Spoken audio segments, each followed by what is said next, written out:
So let's discuss cash versus accrual accounting methods.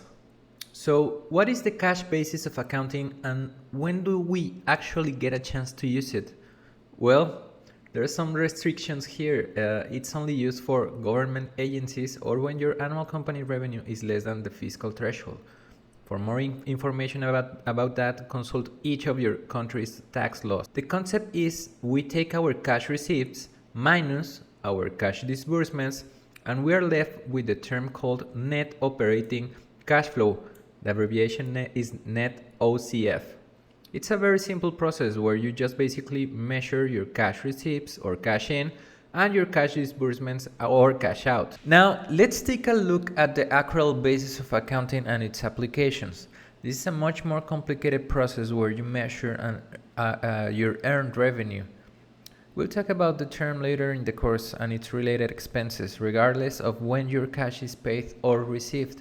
This is basically revenue minus expenses equals your net income, or hopefully you don't have a situation where your expenses exceeded your revenue, which would put you into a net loss situation.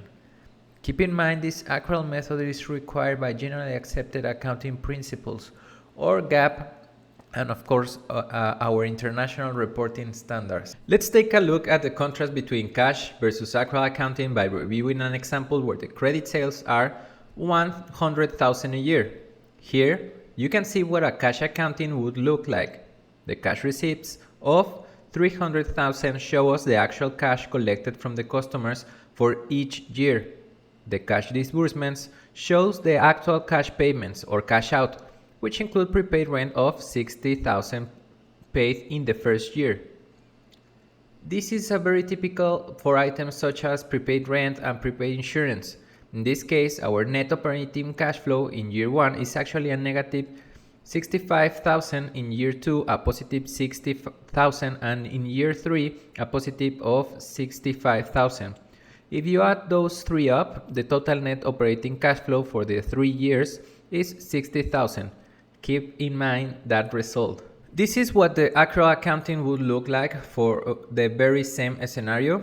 Now we have the same revenue of 300,000, but instead we are now representing what the actual revenue earned from customers. We'll discuss this very important concept of earned revenue when we get into the revenue recognition issues later in the course. Next, we reflect our related expenses, our matching expenses, which is something we call the matching principle, and we will talk about more. It reflects the allocation of the rent expense over the 3 years, the period of time the prepaid rent covers.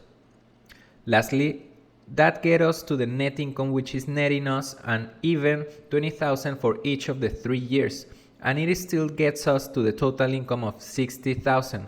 So what did you notice now?